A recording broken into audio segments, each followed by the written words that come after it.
District Railfan Mason here as always. Here today we are going to check out the HO scale Athearn Genesis UP 1996 with Tsunami 2 sound. I picked this thing up on eBay for about $225. It was a bid and it was kind of an impulse buy. Like, I was not going to pay more than $225, and if the bid went higher, I was just going to let it go, but no one else bid, so I won. So, without further ado, let's take a look at the model. Alright, now that I got the lights on, now we can take a better look at this thing. So, to start, we got a Athearn style McHenry coupler. We got our two MU cables, LED ditch lights. We don't have MU jumper cables on this thing. That's not how it, came in this run. We got our Southern Pacific Lines logo. We got our LED headlight and our number boards, and there is a little bit of light bleed on top, but some electrical tape should fix that. We got our modern PTC right up to date, and this run did not come with the cab roof for non-PTC, but I wasn't going to use that cab anyways.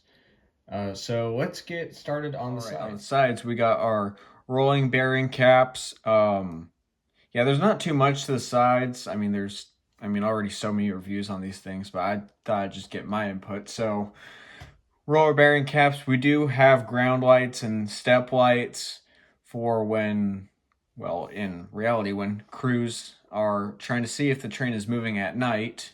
That's what those are for, if you guys do not know.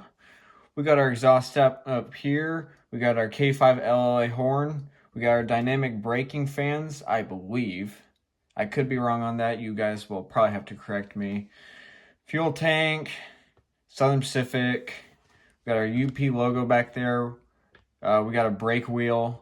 So that is what's on this side. Let's move on to just like the other side. This side isn't much different. And something that I just noticed is Athearn darkened these grills. I've never seen Athearn do that on one of these models before. So that's something I really like to see for when it's, going through future weathering. So yeah, not too much to this side. It's relatively the same. This side we do have our fuel caps and our fuel gauge, our emergency shutoff switch. We have ground lights on this side too. They're only on the front trucks, not on the back. And they are not on the back steps either. So that is one thing to keep in mind, that the lights are really only in the front. So yeah, pretty much the same on this side. Now let's check out the back. Looking at the back is sort of similar to the front, MU cables, but here we have our spare knuckle holders. I'm not even going to bother replacing these with more, I guess, accurate size knuckles. It's just not a big deal to me because it's not going to be running long hood forward. Don't tell NS that. We got our back headlight, obviously no back ditch lights. Upon further inspection, I did notice that there are no MU cables on this side, but that is not a big deal. Like I said, it will not be running long hood forward. Something else I just noticed is this handrail is a little tweaked, but that, again, doesn't really bother me. It's easily fixable. As long as it's not bent, it, should be okay. If it was bent, it would be a different story because those handrails are not easy to bend back into place because they are very slippery plastic material. Now, we're going to do a quick overview on the sound real quick. So let's get this thing turned up.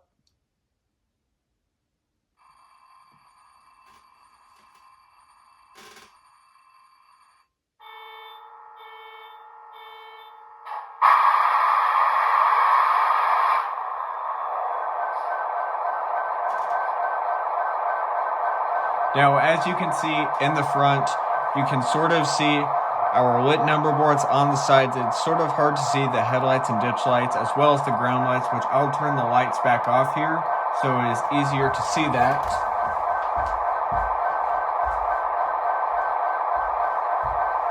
So as you can see, it's easier to see the ground lights. Oh, this thing does not have step lights. That's one thing I didn't notice. My scale trains ones have that. I got that mixed up. So we're gonna move the tripod here. We can see we got our warm white headlights, ditch lights, and our ground light right here, as you guys can see. Yeah, this thing is very loud out of the box. The volume is, I would assume it's all the way up, which that's how I like it, because trains are supposed to be loud, not supposed to be quiet, but if some people prefer quiet sound, then they do. But let's move on to one more thing that's very special about this locomotive. So let's get to the nitty-gritty of this review. The main reason I bought this locomotive, well, one, obviously because of the price, nobody else was going to bid, but two is the sort of sentimental value the actual 1996 has to me. Back in 2012, Union Pacific ran the Battleborn Express all around Nevada for their state centennial, I believe. It was their 150th birthday of Nevada. And I remember when this locomotive was leading a special OCS through my hometown, Winnemucca. I mean, it's pretty obvious. I mean, it's literally in my name, in my YouTube channel name. But anyways, I remember seeing this train pull into Winnemucca, and the governor at the time, Brian Sandoval, he was in the Overland Diner, I believe it was.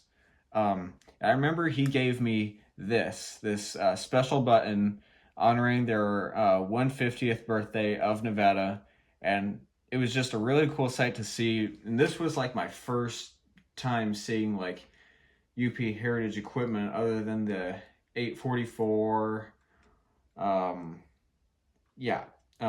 It was a really cool experience. And now that I have a lot of the Union Pacific passenger cars, which if you guys want a roster of all of my UP heritage cars, I will make a review on that. And as you know, as all of you know, the Kennefic car has came out, and I will be purchasing that soon. I got my hands on a UP Fox River theater car, but obviously that wasn't in the train. I will link a couple videos in the description of this train. Credits goes to whoever, I think the YouTube channel name is literally just UP4014, but credits to him for all the videos that I will put in the description. So yeah, this was a very sentimental value locomotive to me. And another reason, my grandpa back in Winnemucca, he actually worked for the Southern Pacific Railroad before they got bought out by UP. And he worked for UP for a little bit, and he retired in 2017. I have a big railroad family, and started with the Southern Pacific, so this was a really special locomotive to me. So I want to thank you all for watching this video. I will link those videos in the description. If you guys like want photos of this whole event, you can go to up.com and look up their Battleborn Express train, and you should be able to find a couple photos. All right, that's it for now. Take care.